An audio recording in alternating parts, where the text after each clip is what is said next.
ये सिर्फ एक इजलास नहीं था, ये मुस्लिम दुनिया की तारीख का सबसे बड़ा इज्तिमा था।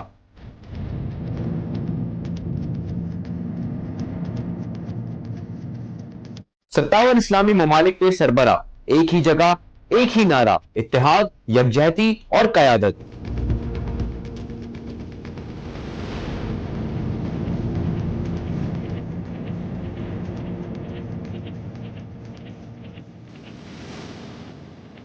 लेकिन फिर एक के बाद एक ये रहनुमा कत्ल हुए, फांसी चढ़े या जहर दे दिए गए।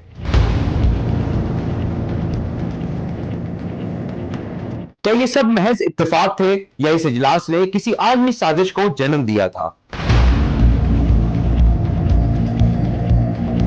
आज हम खोलेंगे उस कॉन्फ्रेंस के बाद होने वाली पुरस्रार अमवात का कच्चा चट्टा और पूछेंगे, क्या 1974 का ओआईसी समिट मुस्लिम लीडरान की कब्रों की सूरत साबित हुआ?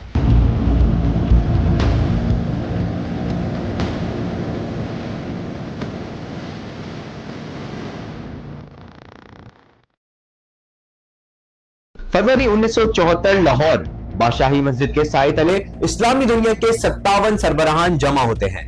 पाकिस्तान के वजीर आजम जुल्फिकार अली भुट्टो ने ओआईसी का दूसरा सरबराही इजलास लाहौर में बुलाया। ये वो लम्हा था जब मुस्लिम उम्मा ने एक नया इत्तेहाद तश्कील दिया। इस इजलास का मकसद सिर्फ फलस्तीन की हिमायत या बांग्लादेश की तस्लीम शुदगी नहीं था, ये ताकत का मुजाहिरा था, एक खालिस मुस्लिम ब्लॉक की तश्कील की कोशिश थी। लेकिन यही इत्तेहाद शायद कुछ आलमी ताकतों को नागवार गुजरा।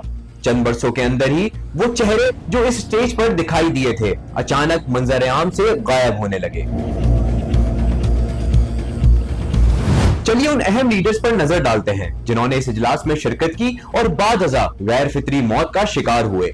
जिनमें सबसे पहले बात करते हैं इजलास के मेजबान मुस्लिम ब्लॉक के दाई जुल्फिकार अली भुट्टो की। 1977 में जनरल ज़िया-उल हक ने मार्शल लॉ नाफिज किया और एक मुतनज़ा मुकदमे में भुट्टो को फांसी दे दी गई। क्या ये सब सिर्फ अंदरूनी साजिश थी या बाहर के हाथ भी इन फैसलों में शामिल थे?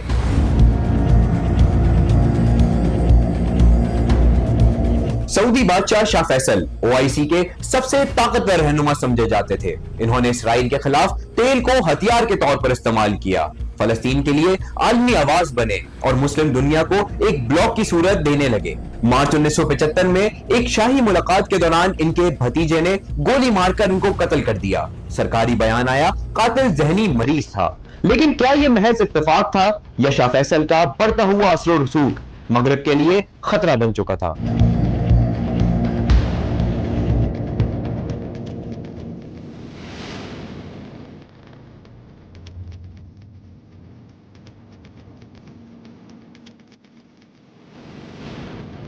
फलस्तीनी मुजाहिमत की अलामत समझे जाने वाले यासिर अरफात 2004 में अचानक बीमार पड़े और सिर्फ चंद दिनों में वफात पा गए।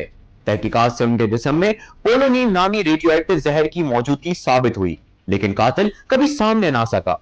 क्या वो सिर्फ कुदरती मौत मरे या उन्हें भी खामोशी से रास्ते से हटाया गया? इसी तरह बांग्लादेश के बानी शेख मुजीबुर रहमान और दीगर कई मुल्कों के सरबराहान भी गैर फितरी मौत मारे गए।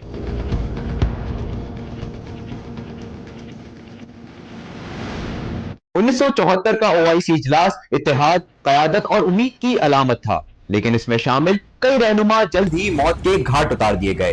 क्या शाह फैसल का कत्ल, भुट्टो की फांसी, अरफात की जहर खुरानी और दीगर रहनुमाओं का अंजाम, ये सब अलग अलग वाकयात थे या फिर ये मुस्लिम इत्तेहाद को रोकने के लिए एक सोचा समझा मंसूबा था? क्या ओआईसी की ताकत दुनिया के लिए नाकाबिले बर्दाश्त बन गई थी? क्या ये सब महज इत्तेफाक था या एक ऐसी आलमी साजिश जिसका मकसद मुस्लिम दुनिया को क़यादत से महरूम करना था? फैसला आप करें।